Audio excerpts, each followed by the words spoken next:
En aquel tiempo Jesús dijo a Nicodemo: así como levantó Moisés la serpiente en el desierto, así tiene que ser levantado el Hijo del Hombre, para que todo el que cree en él tenga vida eterna. Porque tanto Dios amó al mundo, que le entregó su Hijo único, para que todo el que cree en él no perezca, sino que tenga vida eterna. Porque Dios no envió a su Hijo para condenar al mundo, sino para que el mundo se salvara por él. El que cree en él no será condenado, pero el que no cree ya está condenado, por no haber creído en el Hijo único de Dios. La causa de la condenación es esta: habiendo venido la luz al mundo, los hombres prefirieron las tinieblas a la luz, porque sus obras eran malas. Todo aquel que hace el mal aborrece la luz, no se acerca a ella, para que sus obras no se descubran. En cambio, el que obra el bien conforme a la verdad se acerca a la luz, para que se vea que sus obras están hechas según Dios. Palabra del Señor. Siéntense, por favor. Amados hermanos, vemos con profunda y gran alegría, vemos que durante esta liturgia, que todo el tema de ello es esperanza, alegría, expectación de la resurrección de Jesús. Sabemos muy bien, queridos hermanos, que ahora estamos casi a la mediados de la temporada de la Cuaresma. Y ustedes saben muy bien, como ya hemos dicho, que la Cuaresma es un tiempo muy importante de rezar, de comunicarse más con Dios, de escuchar la voz de Dios en nuestro espíritu, de leer más sobre las Sagradas Escrituras o de leer un libro espiritual. Y también es tiempo para hacer una buena confesión y también hacer muchas obras y actos de caridad. Vemos como Dios ha mostrado continuamente su bondad y su misericordia, su salvación al pueblo antiguo de Israel del Antiguo Testamento. Usted sabe muy bien, ¿verdad?, que las Sagradas Escrituras están divididas en dos partes: el Antiguo Testamento y el Nuevo Testamento. El Antiguo Testamento tiene 72 libros.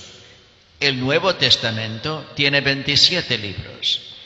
Y es importante que nosotros nos demos cuenta que para entender el Antiguo Testamento tenemos que conocer bien el Nuevo Testamento, porque solamente a la luz del Nuevo Testamento se puede comprender el Antiguo Testamento, porque el Antiguo Testamento es toda una preparación para la llegada del Mesías, el Salvador Jesús, del Nuevo Testamento. Y vemos que a lo largo de la historia del pueblo de Israel, el pueblo escogido de Dios del Antiguo Testamento, que muchas veces este pueblo de Israel, esos israelitas y después judíos, pues muchas veces no cumplían, no eran fieles, no eran leales a la amistad que Dios había creado entre ellos y sí mismo. Vemos justamente, como he dicho en otras ocasiones, que ellos fueron muy atraídos a adorar diferentes dioses. Dios les había dicho al pueblo de Israel desde el tiempo de Moisés que había un solo Dios. Pero siempre fueron tentados, atraídos, seducidos por la atracción de la idolatría de los pueblos vecinos. Peor todavía, como he dicho en diferentes ocasiones, cuando los hombres israelitas, hoy después judíos, se casaban con mujeres de esos pueblos vecinos, o de los cananeos, o de los fenicios, o los moabitas, o los edomitas, o de los egipcios, pues las mujeres estas, siendo devotas también, pero devotas a dioses falsos, traían sus pequeños ídolos, estos no eran imágenes, eran ídolos, los traían a sus casas con sus esposos israelitas y judíos. Y los judíos, hombres bonachones, ¿verdad?, idiotas al mismo tiempo, pues dejaban que sus mujeres paganas tuvieran idolatrías a estos dioses y con el tiempo lo permitieron. Y con el tiempo ellos mismos equivocadamente en algunos casos también adoraron a estos ídolos. Todo esto ofendía a Dios. Y por eso también Dios les mandaba escarmientos a menudamente al pueblo de Israel, como podemos leer en el Antiguo Testamento.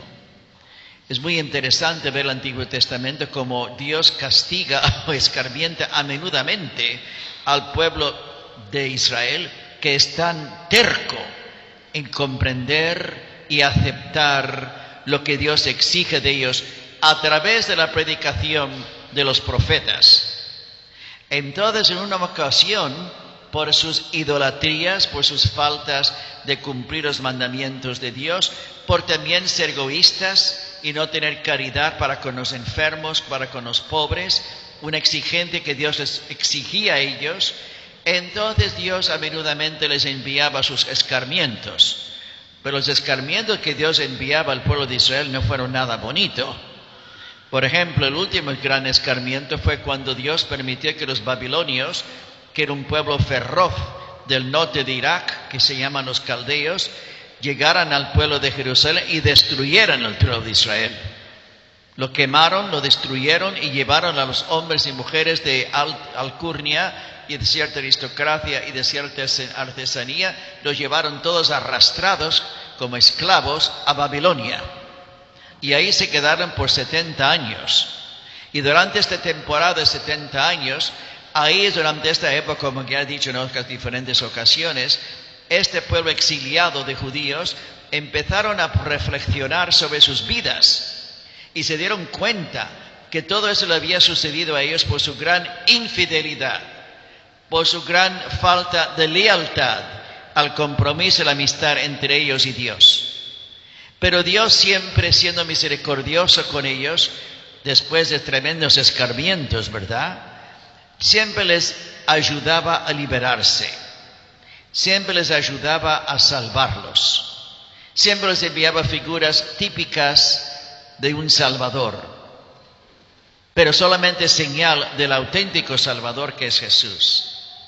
En el caso entonces de los judíos exiliados en Babilonia, en el año 500 antes de Jesús, aparece un hombre como el Salvador de los judíos, en la figura de la primera escritura de hoy, y él se llama el emperador Ciro.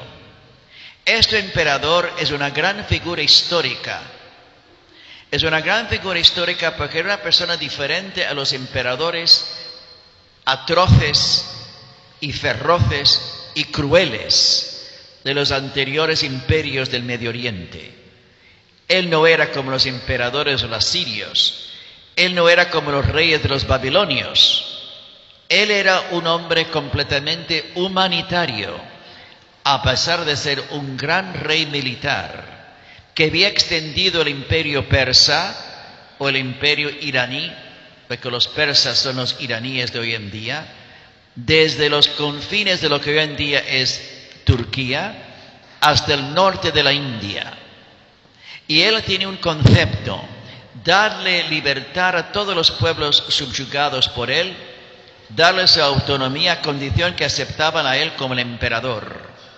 Entonces Ciro, viendo que estos judíos pobrecitos, aplastados, exiliados, llorando y rezando, decidió liberarlos de la esclavitud en que ellos habían sido sumergidos y les dio la libertad para que regresaran a tierra de origen suya, o sea, Palestina, Judea, y que reconstruyeran su templo, su ciudad y su vida. Este hombre pagano, pero hombre iluminado por Dios, el emperador Ciro, fue el salvador cabalmente de los judíos. Y históricamente, cuando uno va analizando el imperio de los persas, se va dando cuenta que ese imperio fue un imperio de gran tolerancia. Entonces los judíos, al regresar a Palestina, vieron todo destruido, todo acabado, todo en ruina. El templo de Jerusalén, la ciudad, las murallas, las casas, los palacios, todo destruido. Pero con fe en Dios decidieron aferrarse a los mandamientos de Dios, aferrarse de una vez para siempre a la creencia que hay un solo Dios. Y hasta hoy en día los judíos así viven. No todos los judíos, ¿verdad? Porque usted sabe que hay muchos judíos en nuestra ciudad que son paganos, que son ateos, agnósticos. Pero hay muchos judíos en nuestra ciudad que siguen viviendo con la misma actitud de esos judíos de hace 2500 años. Con ese concepto aferrado de adorar un solo Dios y de cumplir con gran escrupulosidad todos los mandamientos de la ley de Moisés.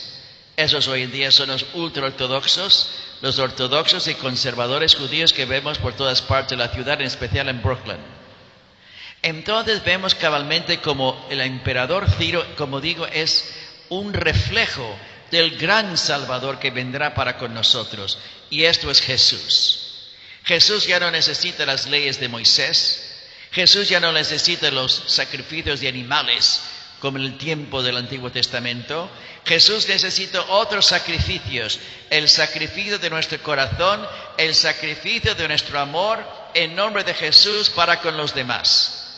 Por este tiempo que estamos celebrando, este tiempo de la Cuaresma, es un tiempo de orar más con nuestro Señor, como digo, es un tiempo para confesarse, como también se los repito, pero también es un tiempo de hacer muchos actos de caridad.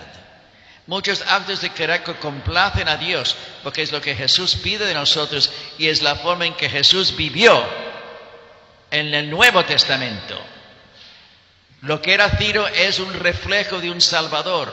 Lo que es Jesús es el auténtico Salvador nuestro. Y Él pide que nosotros sigamos su ejemplo. Y su ejemplo es un ejemplo de caridad. Su ejemplo es un ejemplo de bondad. Su ejemplo es un ejemplo de compasión para con los demás. Por eso, amados hermanos, también quiero agradecer y agradecer a todas las personas que justamente ayer caminamos desde acá en esta lluvia fría, en este tiempo de mucha inclemencia ayer, hasta la iglesia de Parsons. Porque ahí había un gran espíritu de caridad entre todos nosotros. Cuando alguien tenía un problema, todos se preocupaban. Había un joven ecuatoriano que está aquí con nosotros, con su querida madre, que hasta nos ofrecieron Dunkin' Donuts y café para todos. Los guatemaltecos, no cabe duda, siempre son tan agradables. Salieron de ahí de su iglesia y nos dieron leche con arroz y nos ayudaron. Cuando llegamos cabalmente a la iglesia, rezamos el rosario, estuvimos cantando y después el sacerdote muy fino, un sacerdote dominicano que ahora es el párroco de la iglesia, nos recibió con brazos abiertos y cabalmente nos dieron un gran almuerzo. Todas esas cosas son señales de la auténtica caridad que nosotros deberemos de tener unos para con nosotros. Realmente me encantó la peregrinación de ayer. Aunque fue para mí personalmente, tal vez puesto un poquito más viejito o ancianito, como digo yo, pues fue un poquito más durito para mí la peregrinación ayer que en otras épocas, tal vez por el frío y por la lluvia. Y nunca paró de llover durante las 6 horas de caminar. Pero sí no sentí ningún cansancio, a Dios gracias, como otros también que estaban con nosotros no sintieron ningún cansancio. Porque Dios está con nosotros y Dios recibe esos sacrificios. Esos esfuerzos, esos empeños, esos deseos de hacer algo especial, algo fuera de lo natural, es lo que Dios quiere para con nosotros, en especial en nuestros actos de caridad para con los demás que viven alrededor de nosotros. Tengo un amigo mío que está en Uzbekistán y lo ayudé para que se fuera ya a visitar a su mamá y para que se casara y por fin ya su esposa está embarazada, bendito sea Dios. Pero ahora tiene problemas para volver acá, entonces tenemos que ayudarlo para que vuelva para acá. Inesperadamente no estaba esperando eso. Y así, si yo que soy pecador hago esos actos de caridad, también ustedes también tienen que hacer lo mismo, aunque les cueste. Nunca olvidemos las palabras de Teresa de Calcuta que dijo cabalmente, ella con tanta claridad, ella que fue la auténtica reencarnación de los evangelios de Jesús según la caridad para con los pobres, abandonados y enfermos, cuando ella dijo que hay que dar, hay que compartir hasta que le duele a uno. Porque cuando le duela a uno en dar caridad, yo sigo repitiendo esto continuamente, eso sí es un acto de caridad. Ay Dios, yo veo un pobrecito en el camino, ay Dios, ahí está con su cajita y le doy 25 centavitos. Eso para mí no es ningún sacrificio. Pero cuando usted tiene que ayudar a una persona con su renta, cuando usted apenas puede con la suya, eso sí es un acto de caridad. Cuando usted tiene mucha hambre, pero ve que otra persona también está sufriendo de lo mismo, usted da parte de su comida para ir con ellos, eso sí es un acto de caridad. Tenemos que dar actos de caridad que nos duele a nosotros.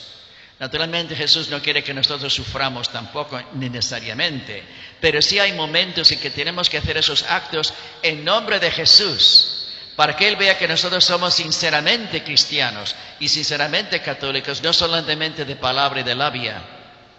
Por eso, amados hermanos, durante esta temporada maravillosa y gloriosa de la Cuaresma, tratemos en cuanto es posible seguir adelante este empeño de hablar más con Dios, de confesarnos y de escuchar la voz de Dios en nuestro espíritu para hacer muchos actos y favores de caridad para con los demás. Porque mientras más ayudamos a la gente, mientras más nos sacrificamos por los demás, más Jesús nos va a bendecir a nosotros.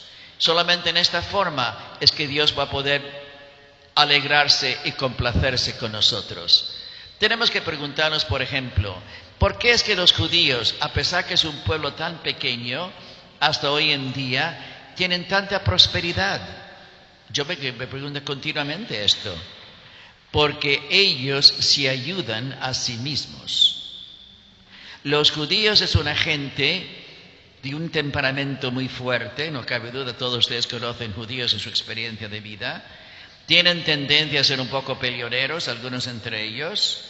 Tienen algunas tendencias un poquito demasiado fuertes en algunas exigencias que hacen de los demás. Pero a pesar que no se quieren entre ellos mismos, o que no son amigos entre ellos mismos, siempre se ayudarán. Porque son judíos. Y ser judío es más importante si yo te quiero o no te quiero, si somos amigos o no amigos. Entonces ese espíritu de unidad, ese espíritu de estar dispuesto a sacrificarse por el otro, por ser judío, es que favorece que el pueblo judío prospere. Y nosotros que somos el pueblo de Dios, nosotros que somos los hijos y hijas de Dios, santificados por las aguas del bautismo, nuestro pueblo católico sí, se ayuda un poco, pero no se ayuda como debe de ayudarse, a la manera como Jesús exige. Por eso, amados hermanos, durante este tiempo de la Cuaresma, pensemos sobre todas esas cosas y hacemos cosas especiales que demostrará a Jesús que realmente somos seguidores suyos. En el nombre del Padre, y del Hijo, y del Espíritu Santo.